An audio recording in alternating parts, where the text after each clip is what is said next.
Yangi tug'ilgan chaqaloqlarda kuchanish bu miya bilan bog'liq narsa emas. Kuchanish bu ichaklar bilan bog'liq bo'lgan holat hisoblanadi va o'tib ketadi. Hech qanaqa kuchaniqni oladigan dori yo'q. Kuchaniqni yengillashtiradigan bor va unga yengillik beradigan usullar bor. Bolani to'g'ri ko'tarish, qorinchasini soat strelkasi bo'yicha yengil uqalash, oyoqchalarni yengil LFK ya'ni gimnastika qildirish. Ana shunday ko'rinishda.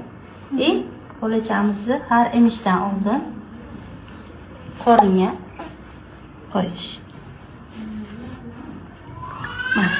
Juda ham chiroyli boshchasini tutibdi. 1 oylik bolachamiz, молодец.